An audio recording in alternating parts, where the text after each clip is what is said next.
Apa nih Pak yang membuat Bapak menjadi Ibu Riana, Pak? Yang bisa Bapak membuat Bapak untuk mengejar-ngejar Ibu Riana sampai menjadikan pendamping? Apa ya, kalau saya lihat ya dulu apa sederhana dan desa banget itu.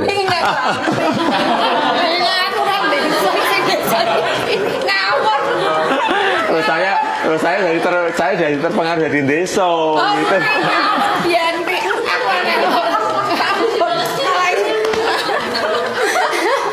Jadi yang desa ibu ya Pak?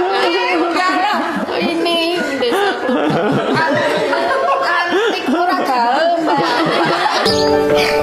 Ini adalah penuturan Joko Widodo tentang cerita hidup Jokowi, dan saya mencoba membuat resensinya. Saya Joko Widodo.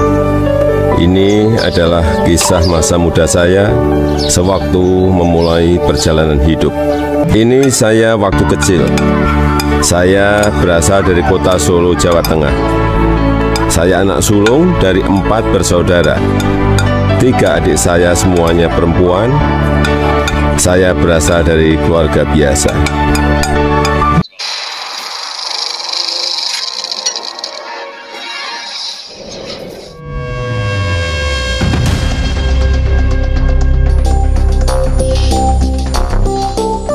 Kami berulang kali pindah rumah kontrakan, rumah sederhana yang mampu dibayar Bapak untuk tempat tinggal kami sekeluarga. Bapak berjuang untuk hidup kami dengan berjualan bambu dan kayu di pasar. Ibu sangat gigih membantu Bapak. Setelah selesai masak dan membereskan rumah, ia segera pergi ke lapak dagang Bapak untuk membantu mengikat bambu dan kayu. Mereka melakukan itu semua demi anak-anaknya untuk bisa sekolah. Mereka meyakinkan saya bahwa sekolah akan mampu mengubah hidup. Paksa ibu membelinya dan langsung menyodorkan bungkusan berisi arang untuk saya makan sambil berkata, "Ayo makan, habisin ya, kamu kan yang kepingin jajan."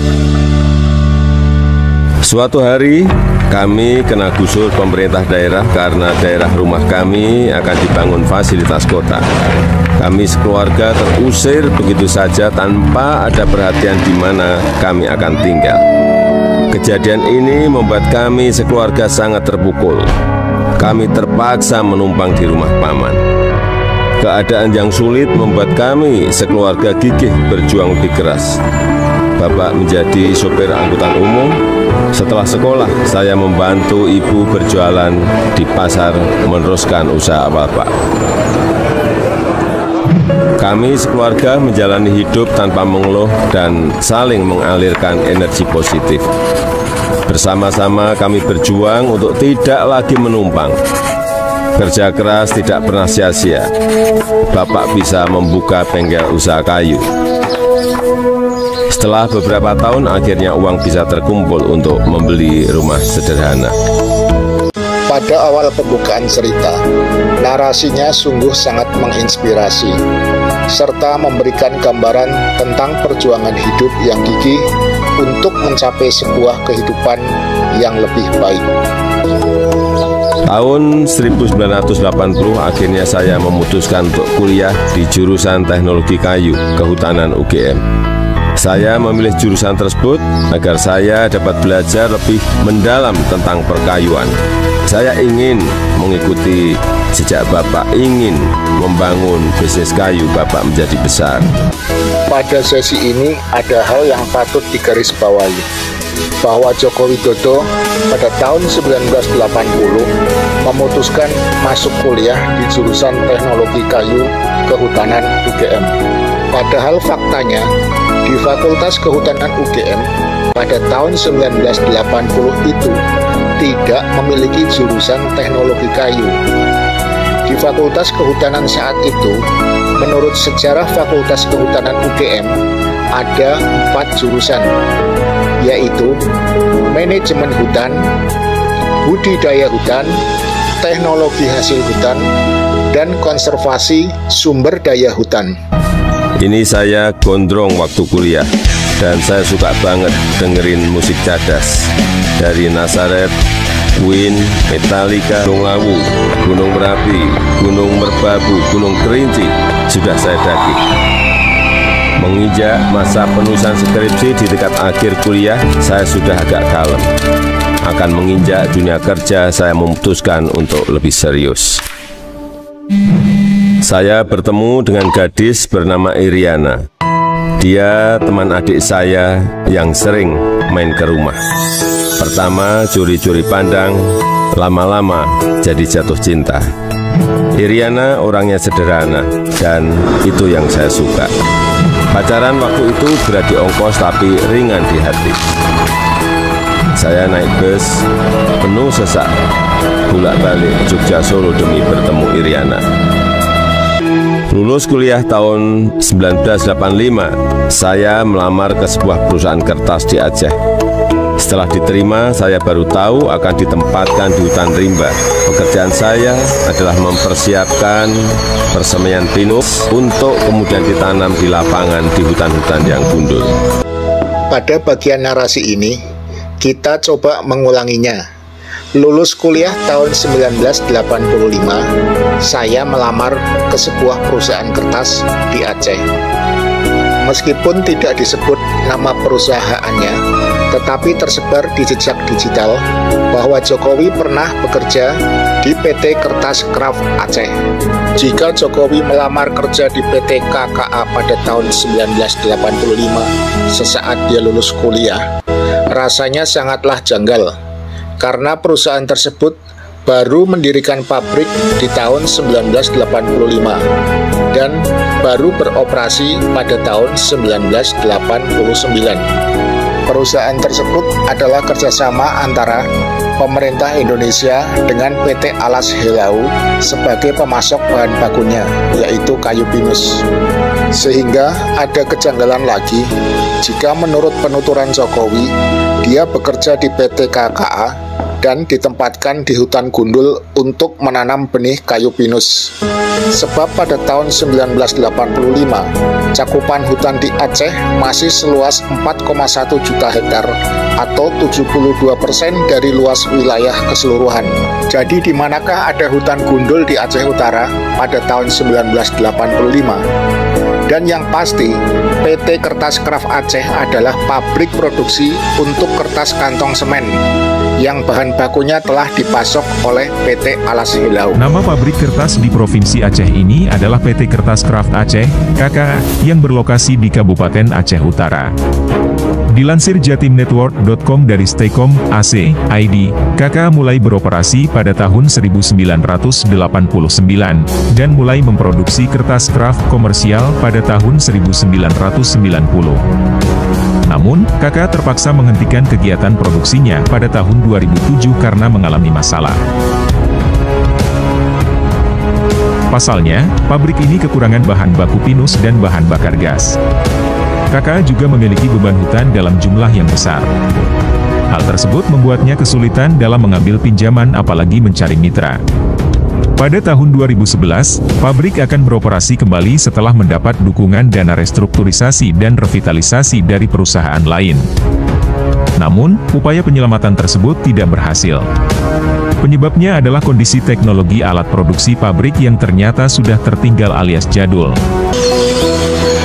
Beberapa bulan setelah itu saya kembali ke Solo untuk menikahi Iriana dan menyiapkan keberangkatan kami ke Aceh. Masa awal pernikahan kami berada di dalam hutan rimba selama 2,5 tahun. Pada tahun kedua, Iriana sudah dalam kondisi hamil dan kita memutuskan untuk melahirkan anak pertama kami di Solo. Kembali ke Solo, mulai ikut paman bekerja di pabrik mebel untuk mencari pengalaman. Di sini saya belajar banyak tentang bagaimana menjadi pengusaha yang baik. Semua posisi pernah saya lakoni, di produksi, di pemasaran, semuanya pernah saya alami. Tahun 1987, anak pertama saya lahir, Gibran Rakabuming. Gibran itu singkatan dari gigih dan berani. Saya ingin putra pertama saya punya semangat hidup seperti namanya. Sampai di sini kejanggalan narasi lebih nampak lagi. Seperti dituturkan oleh Jokowi, bahwa beberapa bulan setelah di Aceh, dia kembali ke Solo untuk menikahi Iriana dan menyiapkan keberangkatannya ke Aceh. Artinya Jokowi dan Iriana berangkat ke Aceh pada tahun 1986 dan tinggal di Aceh selama 2,5 tahun, yaitu sampai dengan pertengahan tahun 1989. Saat tahun kedua di Aceh, Iriana hamil. Jokowi dan Iriana memutuskan untuk melahirkan putra pertamanya di Solo. Maka pulanglah mereka ke Solo. Kepulangan mereka ke Solo untuk melahirkan Gibran berarti pada pertengahan tahun 1989. Setelah 2,5 tahun mereka bekerja di Aceh. Tetapi tunggu dulu, kenapa Gibran lahir pada 1 Oktober 1987 ya? Berarti dalam narasi ini ada hal yang sangat ganjil yang terjadi, yaitu ketidaksesuaian antara cerita dengan fakta yang ada. Lahirnya Gibran juga memicu saya untuk mendirikan perusahaan pertama saya yang bergerak di bisnis mebel dengan nama CV Rakapi.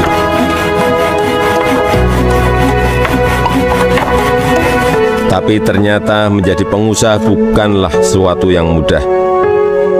Saya pernah habis ditipu. Barang sudah dikirim tapi tidak dibayar.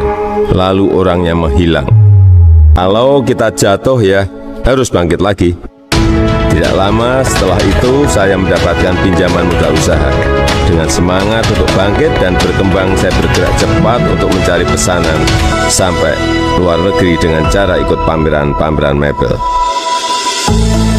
Hasil usaha saya mulai terlihat, kantor tidak pernah sepi dari kunjungan pembeli. Di sini saya bertemu dengan pembeli dari Perancis bernama Bernard Jan. Dia yang memberi sebutan Jokowi untuk saya, untuk membedakan Joko Widodo dengan Joko-Joko lainnya yang banyak beliau kenal. Sejak saat itu, orang-orang lingkungan pengusaha mebel mulai memanggil saya Jokowi. 2 anak saya lahir setelah keadaan ekonomi keluarga membaik. Kahiyang Ayu dan Kaisang Pangarep. Saya ingin anak-anak saya mengenal sekolah kehidupan yang dilandasi perjuangan untuk mandiri, supaya mereka semua mampu membangun kehidupan yang kukuh. Keluarga adalah sumber kekuatan terbesar bagi saya. Saya yakin yang saya alami waktu muda sedang kalian alami sekarang. Tidak ada Jokowi hari ini jika tidak ada sejarah susah hidup saya. Teruslah berjuang mewujudkan mimpi-mimpi kalian. Mari kita terus bangun Indonesia maju. Dari semua narasi cerita kehidupan Jokowi ini, kira-kira bagaimana pendapat para sahabat? Dengan adanya ketidaksesuaian antara narasi dengan fakta yang ada, apakah ada kebohongan dalam alur cerita kehidupan Jokowi?